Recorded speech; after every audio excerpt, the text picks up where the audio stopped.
बिस्मिल्लाहिर्रहमानिर्रहीम। अस्सलाम वालेकुम। कोटला अरब अली खान मलिक फयाज से मंशियात फरोश हूँ और कब्जा माफिया के खिलाफ आहनी हाथों से निपटेंगे। हर मजलूम का साथी हूँ, अवाम का खादिम हूँ। हर साइल बिला झिझक मुझे बराह रास्त मिलकर अपना मसला बयान करें। इन ख्यालात का इजहार तकीरुल हसन रांझा SHO थाना ककराली के प्रेस क्लब कोटला में नौ मुंतखब काबीना से खिताब करते हुए किया। महरुर थाना ककराली मिर्जा असद भी मौजूद थे। खुदा की जात पर कामिल भरोसा है, थाना ककराली से जराइम का खात्मा अव्वलीन तरजीह है।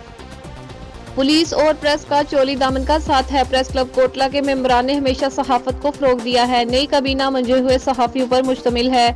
थाना ककराली में तीसरी तैनाती है। हर दौर में प्रेस क्लब कोटला के सहाफियों के मुस्बत रोल पर मुबारकबाद पेश करता हूँ। इस मौका पर चौधरी फैसल गुज्जर, सदर press club Kotla, Malik Mohammad Ashraf Aiwan, general secretary press club Kotla, Aamir Usman Adil, साबिक MPA, चौधरी मोहम्मद फयाज अंजुम, सीनियर नायब सदर press club Kotla, Atif Chaudhry, chairman press club Kotla, Malik Akhlaq Ahmed Farnan, secretary press club Kotla, Usama Javed press secretary press club Kotla, Zahid Iqbal Zaid chairman मजलिस से आमला press club Kotla, doctor Shakeel Bhatt member मजलिस से आमला press club Kotla, Mohammad Amin Asim joint secretary press club Kotla, Raja Danish वही सेक्रेटरी तकरीबात press club Kotla, Chaudhry Faizan Haroon Qamar Gondal CEO Sareaam news Liaquat सिला भी मौजूद थे।